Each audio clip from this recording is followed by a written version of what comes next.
2026 के साथ ही शुरू हो चुका है लड़कों के एक्सपोज होने का सिलसिला। कार्तिक आर्यन, जय भानुशाली और इन्फ्लुएंसर उदित से लेके डेस्मंड स्कॉट तक सब एक्सपोज हो रहे हैं and internet is loving the T. लेकिन ये सिलसिला 2025 में ही गोविंदा की वाइफ सुनीता आहूजा से स्टार्ट किया गया था। 1986 से अपना करियर स्टार्ट करके गोविंदा ने हमें अनगिनत मूवीज दी और अपने अमेजिंग और एफर्टलेस डांसिंग स्टाइल से सबका दिल जीत लिया। गोविंदा ने अपने पूरे करियर में लगभग 140 मूवीज की हैं। उन्होंने अपने डेब्यू के बाद एक साथ 70 मूवीज साइन की थी। वो एक टाइम पे मल्टीपल मूवीज तक के शूट्स करते थे, जिस वजह से उनकी इमेज सेट्स पे लेट आने वाली बन गई थी। लेकिन लोगों को वो पसंद थे और इसलिए वो डिमांड में थे। लेट 90s में गोविंदा अपने करियर के पीक पे थे and he was one of the most bankable stars इन बॉलीवुड। गोविंदा ने अपने करियर के स्टार्ट में ही अपनी डेटिंग लाइफ पे फुल स्टॉप लगा दिया था 1987 में सुनीता आहूजा से शादी करके। इवेंचुअली वो शादी एक सीक्रेट रखी गई थी ताकि गोविंदा के करियर पे उसका कोई इफेक्ट ना पड़े,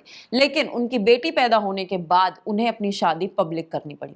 क्यों एक साल मेरा शादी डिक्लेयर नहीं किया था? मैं एक साल चुपचाप बैठी थी, जब बाद में यश टीना पैदा हो गई फिर डिक्लेयर किया गया ना। वो तो कितनी बड़ी सैक्रिफाइस थी कि जो एक साल में घर से ही नहीं निकली।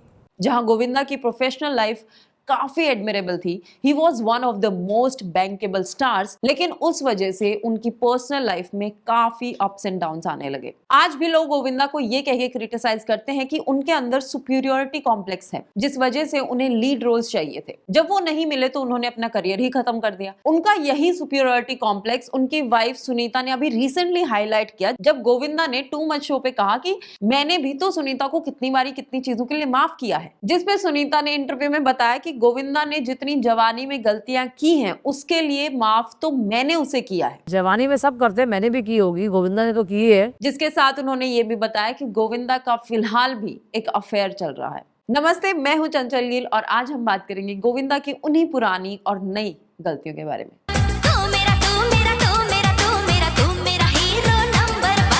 गोविंदा बॉलीवुड में आने से पहले एंगेज थे, लेकिन गोविंदा को शूट के टाइम अपनी को एक्ट्रेस नीलम कोठारी बहुत ज्यादा पसंद आने लगी। नीलम का कहना था कि उनके बीच कोई रोमांटिक रिलेशन नहीं था, मे बी नॉट, लेकिन गोविंदा को तो उनसे एक तरफा प्यार हो चुका था। गोविंदा ने नीलम से और बाकी सबसे भी अपनी एंगेज्ड होने की न्यूज छुपा रखी थी। जब गोविंदा को नीलम से प्यार हुआ तो उन्होंने सुनीता से एंगेजमेंट तोड़ दी और सुनीता को उन्हें छोड़ने को कह दिया था, क्योंकि वो नीलम से शादी करना चाहते थे। उन्होंने 1990 के एक इंटरव्यू में बोला था कि अगर 5 दिन बाद सुनीता ने उन्हें कॉल करके नहीं मनाया होता तो वो इवेंचुअली नीलम से शादी कर लेते। लेकिन सुनीता के बहुत मनाने के बाद उन्होंने प्राइवेटली शादी की, बट उनके और नीलम के ऑन स्क्रीन पेयरिंग में कोई दिक्कत ना आए इसलिए उन्होंने किसी को भी अपनी शादी की बात नहीं बताई। लेकिन सुनीता आहूजा को पता था कि गोविंदा को आज इतनी जल्दी नीलम पसंद आ गई है तो कल को कोई और आ जाएगी, तो फिर सुनीता ने गोविंदा से शादी की ही क्यों? मेरा प्यार सच्चा था। मैं 15 साल की थी जब मैंने गोविंदा का हाथ पकड़ा, मैंने गोविंदा को प्यार किया।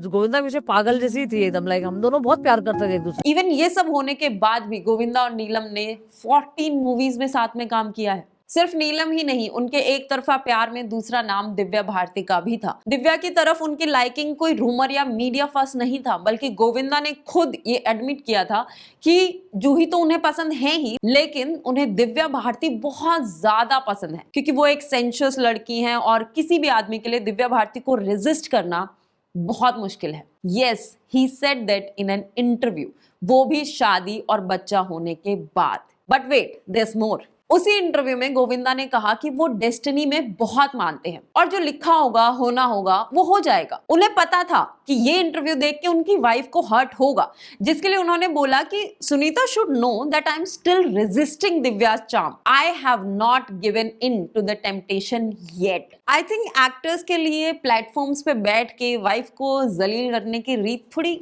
पुरानी है। एक मिनट, अभी खत्म नहीं हुआ है। गोविंदा ने कहा कि कल क्या हो क्या पता मैं दोबारा किसी के साथ इन्वॉल्व हो जाऊं, और क्या पता जिस लड़की के साथ मेरा अफेयर हो मैं उससे शादी कर लूं। But Sunita should be prepared for it, only then I will feel free, क्योंकि मेरी कुंडली में दूसरी शादी लिखी हुई है। तुम सबको लगता है कि गोविंदा सर अभी नए नए नशे करने लगे, और तुम सबको लगता है कि वो दूसरे सेट पे बिजी थे इसलिए तीसरे पे लेट पहुंचते थे। तुम्हें लगता है वो लेजी थे इसलिए सेट्स पे नहीं आते थे।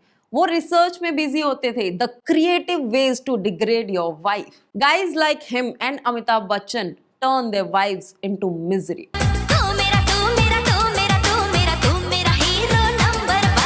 2000 की फिल्म हद कर दी आपने के सेट पे गोविंदा और रानी मुखर्जी पहली बार मिले। दोनों का करियर बढ़िया चल रहा था। रानी ने भी तब तक बादल, कुछ कुछ होता है जैसी मूवीज से काफी नाम कमा लिया था और वो काफी एक्साइटेड भी थी कि उन्हें एक सुपरस्टार के ऑपोजिट काम करने का मौका मिल रहा है। मूवी का शूट एग्जॉटिक इंटरनेशनल लोकेशंस पे हुआ था जहां उन्होंने एक अच्छा बॉन्ड क्रिएट कर लिया था। जैसे जैसे उनका प्रोफेशनल रिलेशनशिप गहरा हुआ, दोनों और ज्यादा बातें करने लगे। इवन मूवी रैप अप होने के बाद भी दोनों बात करते रहते थे। मूवी में दोनों की केमिस्ट्री सबको बहुत पसंद आई, मतलब इतनी पसंद आई कि लोग बात करने लगे कि ये केमिस्ट्री सच में रियल तो नहीं है। और बस रिपोर्ट्स बनने लगी गोविंदा रानी के साथ एक्स्ट्रा मैरिटल अफेयर में इन्वॉल्व हैं। इस न्यूज को ना एक्सेप्ट किया गया ना डिनाई। एक दिन किसी जर्नलिस्ट का रानी के साथ इंटरव्यू था। जब जर्नलिस्ट उनके होटल रूम में पहुंचे तो उस होटल का गेट गोविंदा ने खोला और बस फिर क्या था, उस रिपोर्टर ने इस न्यूज को हेडलाइन बना दिया और उन्हीं हेडलाइन से सुनीता आहूजा को पता चला कि गोविंदा और रानी को रेड हैंडेड पकड़ा गया है। आहूजा को इस अफेयर का शक पहले से भी था क्योंकि गोविंदा रानी को बहुत महंगे और लग्जरी गिफ्ट्स देते थे। लेकिन ये न्यूज हेडलाइन बनने के बाद सुनीता ने बैग पैक किए और वो अपने बच्चों के साथ अपनी माँ के पास चली गई। सुनीता की माँ को दोनों के बीच में इन्वॉल्व होना पड़ा और तब गोविंदा ने रानी से दूरी बना ली। इसके कुछ टाइम बाद रानी से जब एक इंटरव्यू में अफेयर के बारे में पूछा गया तो उन्होंने कहा कि प्रेस को लगता है कि जिस भी हीरोइन ने गोविंदा के साथ 2-3 मूवीज में काम किया है उसके साथ उनका अफेयर चल रहा है। I am not the first one to be linked with him. I know just one thing that it's difficult to find a nice friend, a हमदर्द लाइक गोविंदा। ये गोविंदा की लाइफ का वो अफेयर था जहां उसका घर टूट सकता था और मे बी लोग की वो वही चाहते भी थे, but Sunita stayed. Eventually Sunita Ahuja ने गोविंदा के अफेयर्स के बारे में कुछ नहीं बोला। सुनीता को पहले ये भी लगता था कि जो आदमी एक साथ 8-10 मूवीज कर रहा है वो बस टाइम पास ही कर रहा है, उसके पास किसी और से प्यार करने का टाइम नहीं होता। सुनीता ने अपने मुंह से खुद एक बार बताया था कि गोविंदा की बहुत अच्छी फ्रेंड रवीना टंडन ने गोविंदा से कहा था कि चीची अगर तू मुझे पहले मिला होता तो मैं तुझसे शादी कर लेती। जिसपे सुनीता ने एक इंटरव्यू में जवाब दिया, मैं ले जा, पता चलेगा तेरे को। पहले जिन बातों को सुनीता मजाक में बोलती थी पिछले 1 साल से अब वो सीरियसली गोविंदा को एक्सपोज करती जा रही है। 2025 का एंड आते आते सुनीता ने डिवोर्स तक की बातें शुरू कर दी थी। गोविंदा और सुनीता काफी सालों से अलग अलग घर में रहते हैं लेकिन एक दूसरे को विजिट करते रहते थे। अब सुनीता आहूजा ने अपने व्लॉग्स के थ्रू बताया था कि गोविंदा की फैमिली में कुछ लोग हैं जो उन्हें साथ में नहीं देखना चाहते। इनको ऐसा लगता है कि इनकी फैमिली इतनी खुश क्यों है, खुद के इनके बीवी बच्चे मर गए और गोविंदा क्या है ना, अच्छे लोगों के साथ उठता बैठता नहीं है। आबरा का डाबरा शो में जाके सुनीता ने कहा कि उन्होंने सुना है कि आजकल गोविंदा का किसी यंग मराठी एक्ट्रेस के साथ अफेयर चल रहा है।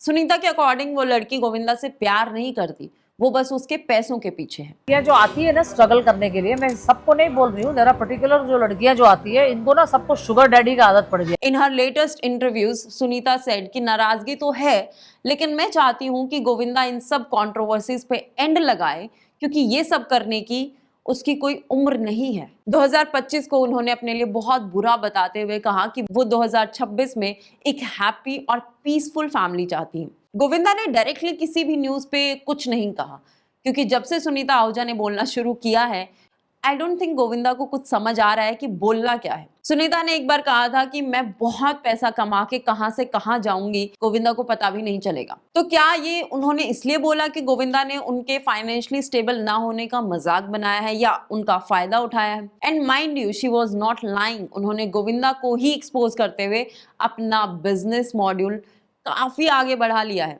काफी टाइम से अब वो अपने व्लॉग्स में जो बातें करती हैं उस वजह से काफी रेलेवेंट हैं। तो अभी उसने पढ़ाई उड़ाई किया नहीं कि गोविंदा के प्यार में मस्त हो गई थी, दीवानी थी, इसीलिए उसने पढ़ाई छोड़ दी।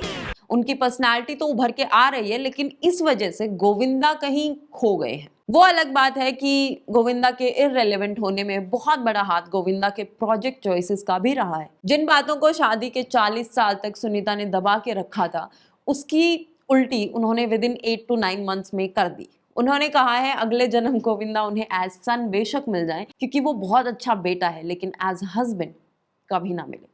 What are your thoughts on Sunita being this outspoken now? Tell me in the comment section. मिलते हैं ऐसे अगले किसी वीडियो में, तब तक के लिए peace। बड़ी हसीन है, बड़ी नमकीन है, वंडरफुल पिक्चर यारो, सुपर हिट सीन है।